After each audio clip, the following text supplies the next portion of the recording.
Welcome. I'm Ralph Plum with Mind Protein TV. And I'm Konrad Supelnikov. In this episode, we're going to be talking about social media ROI and some of the different concepts and tactics people are using out there, what's working and what's not. We also cover in our lights on, lights off section a marketing campaign that deals with using Groupons. I'm sure you've heard about Groupons out there. And so what we're going to cover is whether it's something that you want to invest your money into or not. Hey, as a consumer, man, I save a lot of money, get a lot of great deals, but we're going to evaluate if it's good for you and your business. Then we're going to get in the Get Off Your Ass segment, we're going to be talking about you and your action plan and how you can implement these ideas into your business now. Yeah, I don't care how brilliant your ideas are, but if you don't figure out a way to implement them, they're not worth anything. So we're going to make sure you get off your ass and get it done.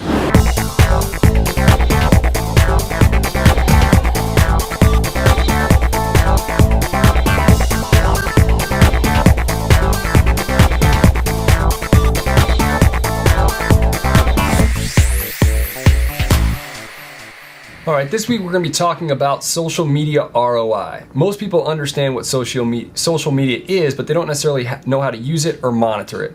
So let's talk about some of the platforms we recommend for your business. Obviously, there's Facebook, Twitter, and LinkedIn are the three biggest that we're going to focus on today. Now, there's ways to spend money in social media that a lot of people don't really think about, Konrad, when they're thinking about their social media strategies. And the biggest is time. Everyone knows time is money. And the problem is they're not thinking about that when evaluating their social media strategies and their ROIs. Absolutely. I think that's the most important resource that you have is your time. So you got to make sure that you value it and you spend it wisely. Now, for those people out there that don't know what ROI means, which every business owner should know. Ralph, what is ROI? Very simply, return on investment. And right. That's a great point, Konrad. Return on investment should be evaluated in pretty much everything you do. It's most commonly tied to advertising and marketing dollars spent, but in everything you do. So how am I going to generate a return on what I'm doing in my business? And as it relates to social media, it should be something that analyzed really, really tightly. And as we'll get into, you can tell most businesses, particularly small businesses, do not do a very good job of it. Running a business is about incremental improvements. And if you don't track numbers within your business and don't track what your ROI is, you cannot make improvements. And that's the most important aspect of it. Oftentimes when you start off a marketing campaign, you are not going to have, tremendous results. But the key is to be able to improve from week to week and actually make it work. So Konrad, what's my ROI on my social media campaigns when I sit in here in the first 2 hours of my day and I'm sitting here playing around on Facebook? That's a good question, and you have to be able to check out the ex-girlfriend's pictures and stuff like that. Exactly. The point is, you got to know what you're doing. You got to have money, revenue-generating tactics within your social media campaigns. So let's look at a couple. One way you can spend money outside of time is Facebook ads, and it's something that's becoming increasingly popular. Now, not like Mark Zuckerberg needs any more of your money. The guy's worth $7 billion, and he's 26 years old, but it's a good way to help generate some money into your business. Yeah, absolutely. Again, the important part is when you're spending money, you want to see money coming back. I think misconception about social media is you're just going to go out there and be present and things are just going to happen for you. You have to have a process in place in order to see what happens from the time somebody sees your ad to the time they click on it to the time they actually come in and leave their information for you or take action, whatever it may be. And Ralph was going to get into what types of activities can happen when somebody interacts with your content on social networks. Well, there's two main ones that we see and that we implement in our business, but they're really calculated in two different ways. One is someone can like a Facebook fan page. So if you have your business, you should set up a Facebook fan page for your business. And that's in addition to your own personal profile page if you have one of those as well. On a Facebook fan page, someone can choose to like your page. When they choose to like it, they're going to show up and you're going to show up. Any sort of changes that you make to your page, any additions, any pictures you post to your page, it's going to show up in their news feed.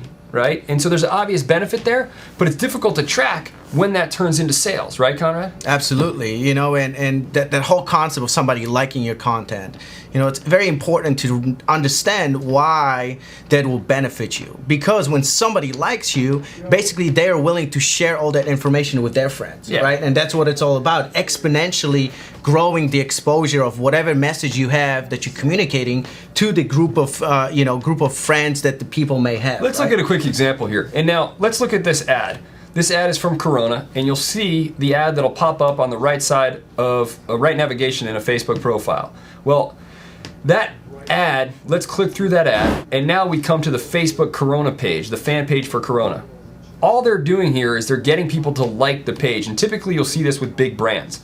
It's almost impossible for them to calculate an ROI on this campaign. And that's why we recommend, if you're a small business owner or an internet marketer, this is a very difficult strategy to monetize and evaluate whether or not it's working. Now let's look at an alternative strategy, Conrad. Yeah, you know what? Before you move on to the next strategy, though, Ralph, I wanted to bring it up. Even if you are going to go down the path of getting likes, make sure at least you're tracking it from week to week, right? See what's happening there.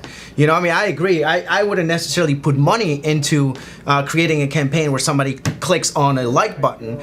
You know, that's something you can create organically in Facebook through interaction. But if you are going to do that, you know, set up metrics and track it from week to week to see if you're actually making improvement. You can see how much you're spending, and you can see how many people are liking your page, but you still can't see how many people go from your ad to directly liking your page. So you could be getting all those likes organically. Yep, so that's why it's absolutely important to split test it. So run it for a month or a week and see how many likes you're getting, and then don't run that ad and see how many likes you're getting. So compare the two and see if it makes sense or not. Because you might be getting all that traffic and all those likes organically through your existing followers sharing your information or your page with their friends on Facebook. Absolutely. You know, and you know, as a marketer, I like avenues or channels where I can really nail down what is happening, and this is why Facebook ads can be so, you know, effective. You know, and many people have started doing their ads on, you know, Google searches, Yahoo searches, etc. Now, as we see the shift that is happening in the internet space between, you know, people just passively searching for information and going into environments like Facebook where you were very interactive and, you know, people are spending more and more time there. You know, it's a great platform to start putting your ads in, and that's why Facebook ads is what we're talking about today. But again, you need to know what happens once they see your ad. You need to be able to track the numbers. So well, I've been bashing Facebook ads here. I've been pretty negative Nancy over here, but let's talk about a positive way you can track ROI through Facebook ads, and that's through an opt-in or a name capture or an email capture outside of just a like on a Facebook page. So there's two ways you can do this. You can set up a separate opt-in in the form of like an HTML or any sort of web page where if they click the Facebook ad, they'll be pushed to that page, or you can even do it directly through your Facebook fan page and set up an opt-in on your Facebook fan page. Now, either way, what you're going to do is you're going to capture their name and email address, and when we market to them down the road, we'll be able to tag them and say, hey, they came through a Facebook ad. We'll know how much we spent on that lead or that group of leads, and then we can calculate exactly how much money we made from those leads over a given period of time. And now we can see what our return on investment or ROI is on a very calculated, controlled basis. And the key there is to just setting up and knowing what the lead source is, right? Because this is not going to be your only marketing campaign. You're going to have multiple marketing campaigns running on the internet, as well as, you know, through maybe direct mail or otherwise. You want to be able to identify where they originally came from. You know, that's the key concept there, because then you can really pull up the information and know if those efforts are actually converting.